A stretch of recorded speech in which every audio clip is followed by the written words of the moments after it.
Muy buenas noches, televidentes del Caribe colombiano y de toda Colombia. Bienvenidos a su programa Consultorio Jurídico. En esta oportunidad vamos a conocer de un tema que hemos venido padeciendo en toda Colombia, en la costa en particular, que tiene que ver con la honestidad, con los valores, con los principios y con los fraudes en los servicios públicos, en especial en la energía. Para ello, vamos a enfocar el tema desde dos puntos de vista, desde el sociológico y además desde el jurídico. Para ello nos acompaña el doctor Jorge Bolívar, quien es sociólogo y abogado con maestría, con doctorados, conocedores de estos temas, que gentilmente aceptó nuestra invitación.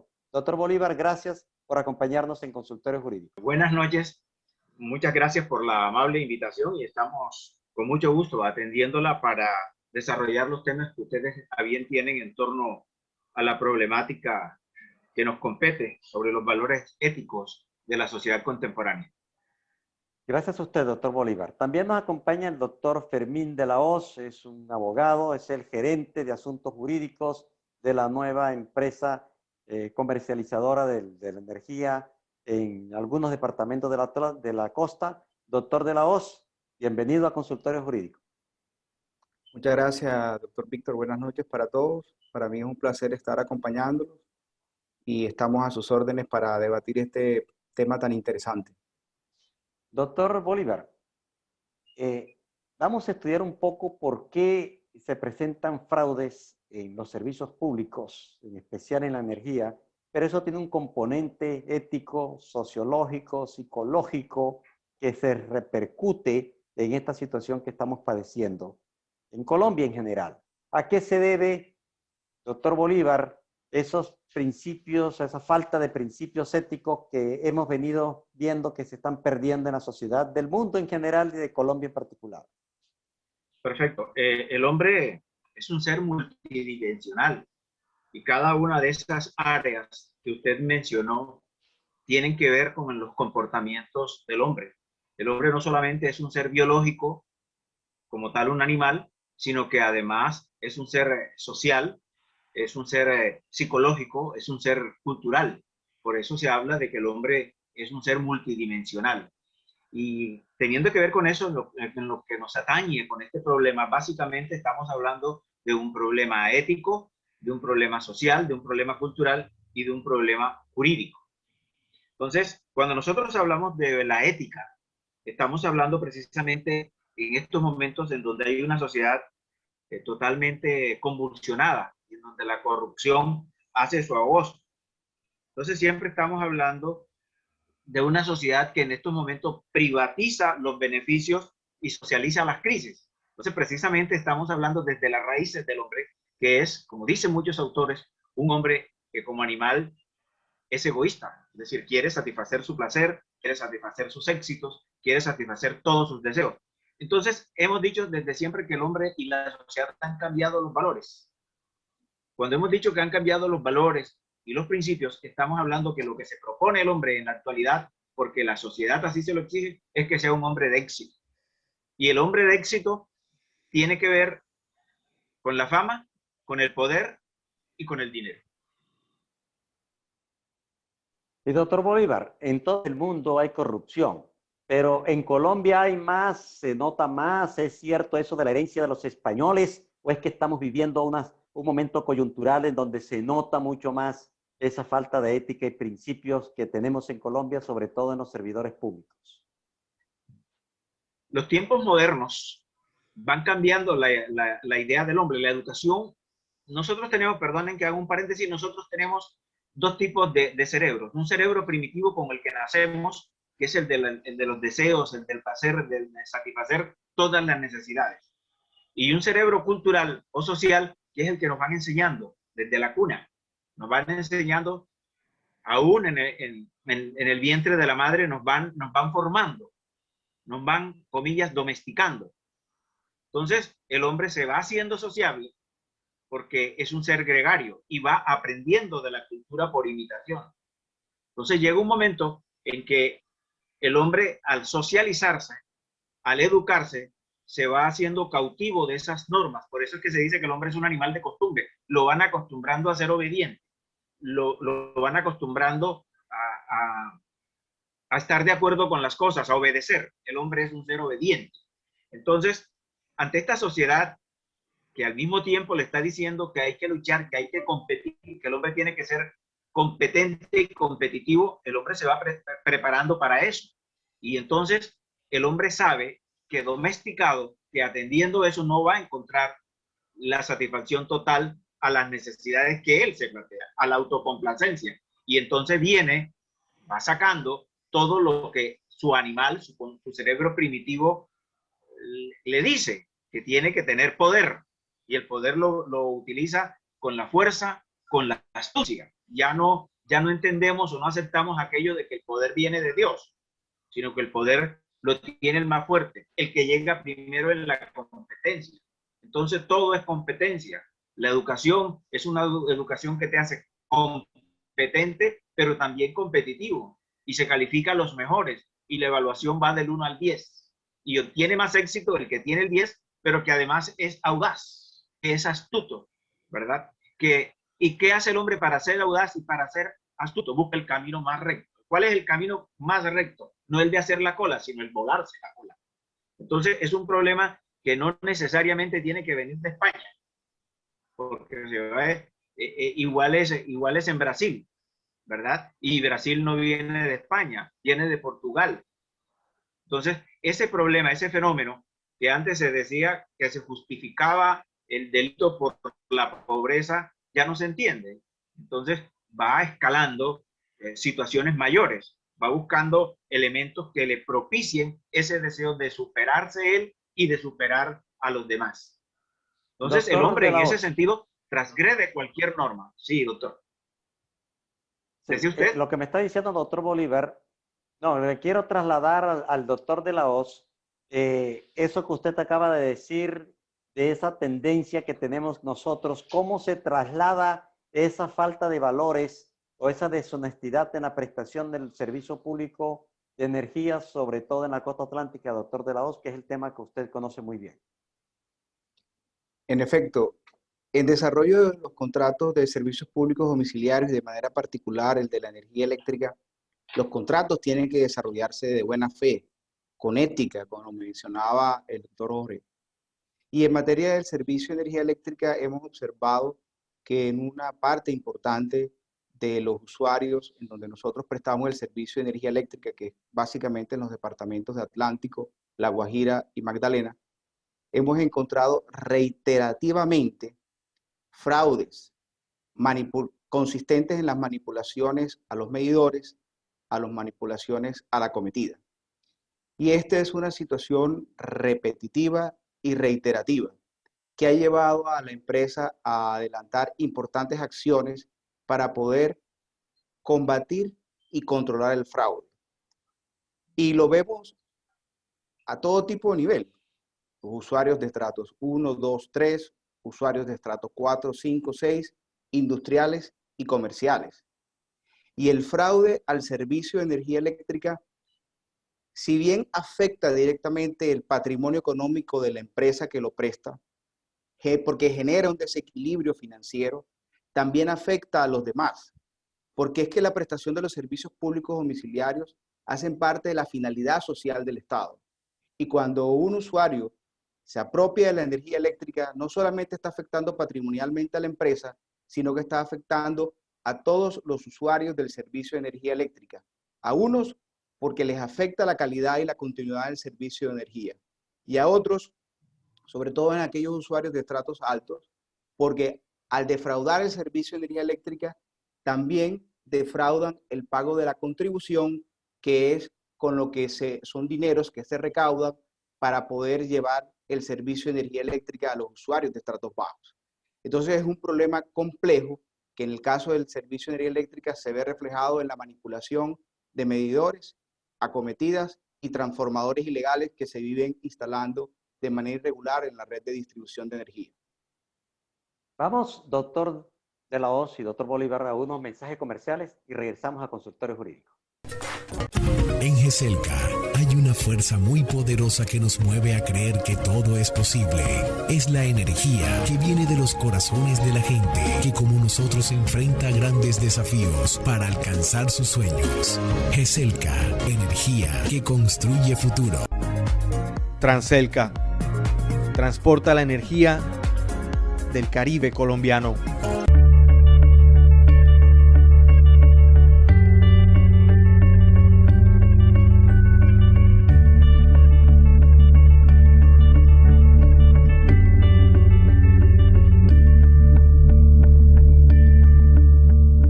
Nuestras canciones hacen parte de la memoria de un pueblo. Y yo me alejo de tu amor. Valora el trabajo de nuestros autores y compositores. Psycho. Rafael Rodríguez Mesa, asesorías legales profesionales.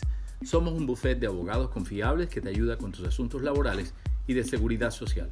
Calle 41, número 43, 128, oficina 6, Barranquilla.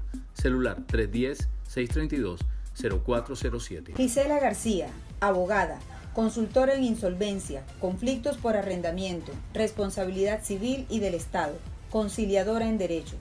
Celular 314-535-1675. Correo electrónico giselagarciatorres@gmail.com.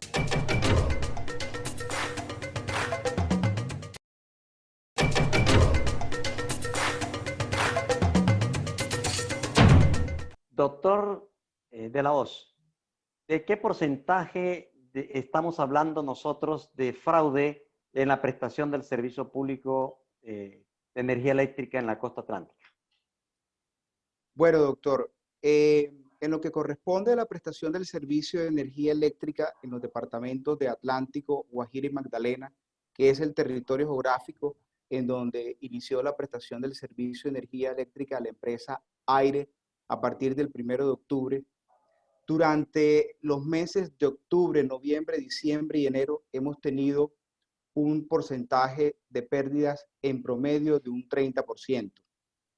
Esto representa aproximadamente 221.000 millones de pesos que ha perdido la empresa por concepto de la defraudación de fluidos.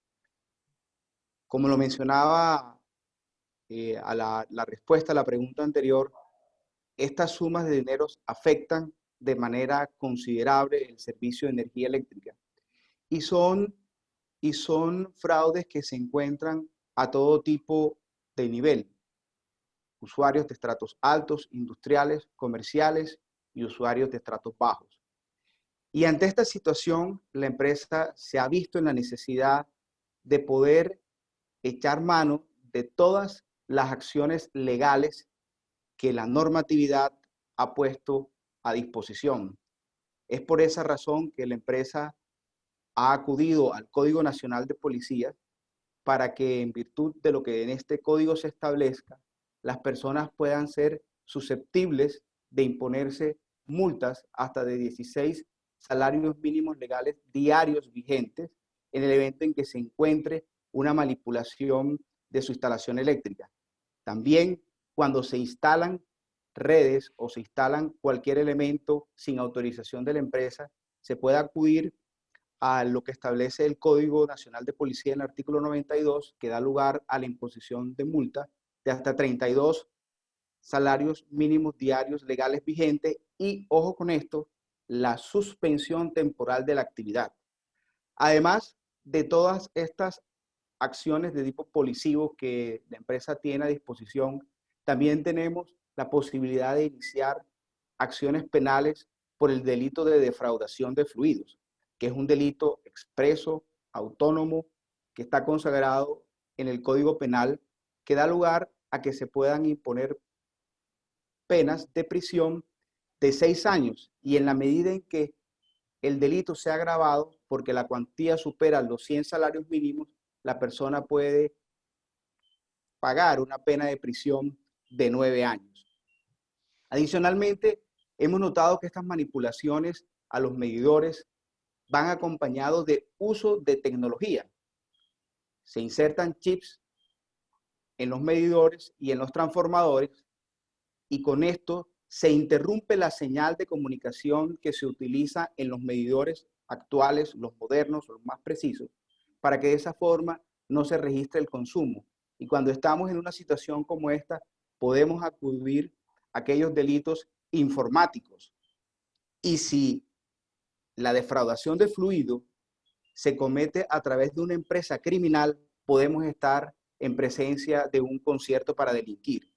Entonces es muy importante que sepamos todos que hoy en día las empresas de servicios públicos domiciliarios cuentan con importantes acciones penales para combatir el delito de defraudación de fluido, a la que necesariamente debemos sumar la posibilidad de la extinción de dominio, porque claramente el código que regula el proceso de extinción de dominio da la posibilidad de que el bien que se utiliza para la comisión de un delito, como es en este caso la defraudación de fluidos, pueda ser susceptible de extinguirse el dominio. Y esto, ojo, muy importante, es un procedimiento que se adelanta independientemente de la responsabilidad penal. Estas son una de las tantas acciones judiciales y administrativas que tiene la empresa a la mano, a la que también debemos de sumar la facultad de dar por terminado el contrato y hacer cortes drásticos a consecuencia de la comisión de este delito. Solamente para resumir, doctor de la Hoz, la persona que se reinstala o restablezca el servicio fraudulentamente puede recibir multas, se le pueden suspender el servicio, puede ir a la cárcel, además se le suspenden el servicio definitivamente, así que no es un buen negocio hacer reconexiones fraudulentas. Y vamos a conocer un poco de la parte sociológica de ese tema después que regresemos de comerciales. Ya volvemos.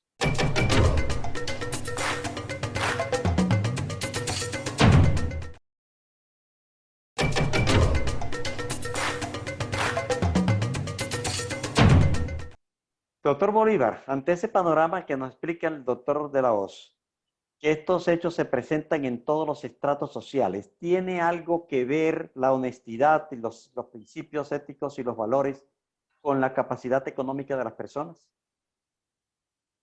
Fíjese usted la pregunta que hace y vamos a mirarla desde dos puntos de vista. Dicen, y los teóricos, así los teóricos, incluyendo los penalistas, dicen que el pobre roba por pobreza, por hambre, y el rico lo hace por avaricia. Entonces, desde ese punto de vista, el tratamiento es distinto. El tratamiento es distinto. No es lo mismo que se cuelgue de la luz una persona que no tiene con qué comer.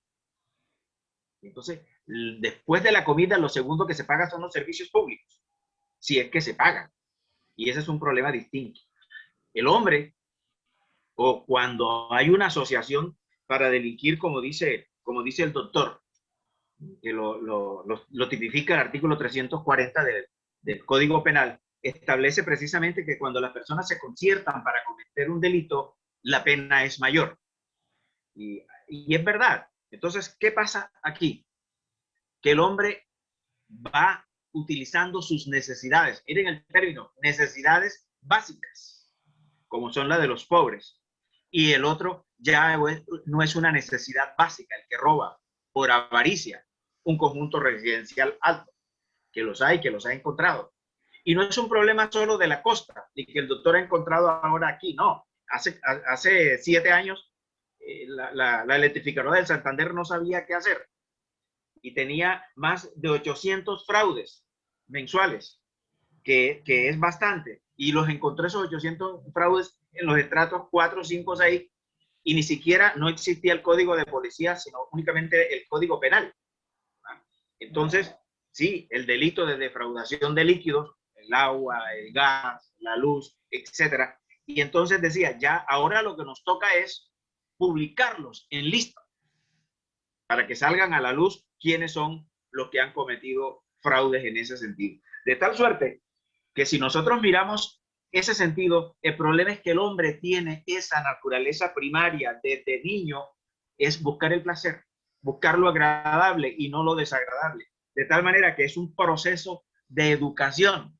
Pero en ese proceso de educación no podemos dejar sola a la escuela, no podemos dejar sola a las universidades. sino que las propias empresas, el propio Estado tiene que coadyuvar en esa educación, porque es muy probable que también eso se dé por el grado de ineficiencia con el cual se desarrollan las actividades. Y para nadie es un secreto que las instituciones públicas en el Estado, no solamente las nuestras, son ineficientes. Nosotros bien, hemos doctor. notado... Sí, doctor Sí, Bolívar. decía, además, la discrecionalidad de los funcionarios públicos. Y el término discrecionalidad lo ponemos entre comillas, ¿verdad? El doctor entenderá que hay corrupción en todas las entidades. Además, se veía antes el grado de monopolio de los servicios públicos, que la gente tenía que coger ese o ese. Entonces, no estamos justificando ni el robo, en derecho se llama hurto, ni el hurto, ni los conciertos para delinquir, y en ambos casos son castigables, ¿verdad? De tal suerte que la empresa tiene que mirar bien en detalle, mejorar el servicio, lo están haciendo, pero además mejorar la atención al público. Y eso sí, vigilar, hacer entre ellos, entre la misma empresa, inteligencia, a ver qué es lo que está pasando por dentro de la empresa, para que van este fin de semana a una empresa, la multan, y al siguiente semana vuelven a cometer los mismos errores. Habría que aclararle solamente al doctor que las multas no la puede imponer la empresa. Las empresas de servicios públicos no pueden imponer sanciones, ¿verdad? Eso lo hace el inspector de policía, la inspección de policía, sí, cuando hay una querella de su parte, y luego lo impondrá también el juez penal en su momento, ¿no?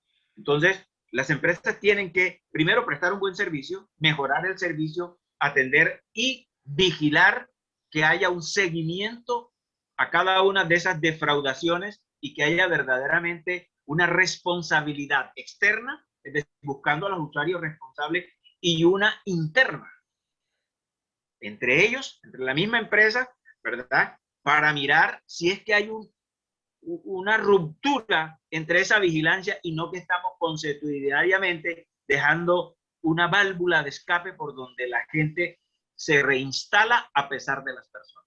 Nosotros hemos ido a sectores populares porque hacemos el estudio y hemos visto, no voy a dar nombres, no voy a dar direcciones, en donde la gente va y unos por lástima dejan que se conecte, otros porque, y eso sí la ley lo establece, que cuando hay un menor de edad, un niño de brazos, un enfermo, no se puede desconectar los servicios, etcétera. Pero sí, hacerle una vigilancia. La empresa tiene que ser eficiente y ética también en todos los sentidos.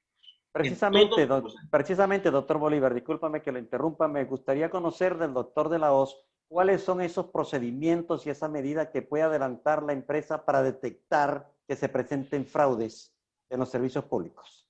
Muy rápidamente, doctor de la Hoz, porque se nos acabó el tiempo.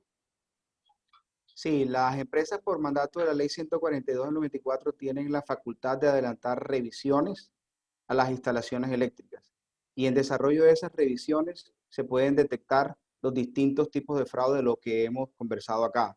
Intervenciones en los medidores, intervenciones en los transformadores. Y le cuento algo muy importante. Aire, como la nueva empresa que está prestando el servicio de energía eléctrica en la costa atlántica, departamentos de Atlántico, Guajira y Magdalena, están siendo importantes inversiones para mejorar la calidad del servicio. Y está siendo una importante inversión también para contar con los recursos necesarios que permitan hacer revisiones a los usuarios en todos los estratos. Y como lo decía el doctor Jorge, una cosa es no suspender el servicio de energía eléctrica cuando en una vivienda habita un usuario que tiene la calidad de un sujeto de especial protección constitucional, y otra cosa muy diferente es la manipulación del medidor para que el medidor no registre lo que efectivamente se consume. Eso es muy importante aclararlo, porque lo uno no justifica lo otro. ¿De acuerdo? De acuerdo, doctor de la Hoz. Sí, y como lo mencionaba el doctor Jorge, quiero reiterar que efectivamente, como lo mencioné en mi intervención, las multas no las pone la empresa. La empresa lo que hace es presentar una querella de tipo policivo o aprovechar una actuación que adelanta a la policía en virtud de un comparendo para impulsar ese procedimiento administrativo que se sigue ante un inspector para que sea el inspector el que coloque la multa. Y esa multa no va a las empresas, sino que va a las arcas del Tesoro Nacional. Eso es un tema muy importante para que todos los tengamos en cuenta. Desafortunadamente se nos acabó el tiempo. Quiero agradecerle a nuestros invitados que nos hayan acompañado para discutir tan importante tema. Y me quedo con lo que acaba de decir al final nuestros invitados. La deshonestidad no es un negocio. Hay que cumplir con nuestros principios. La deshonestidad no es un negocio. Hay que cumplir con nuestras obligaciones éticas y morales. Gracias nuevamente a los invitados y a ustedes, televidentes. Los esperamos en un próximo programa de Consultorio Jurídico.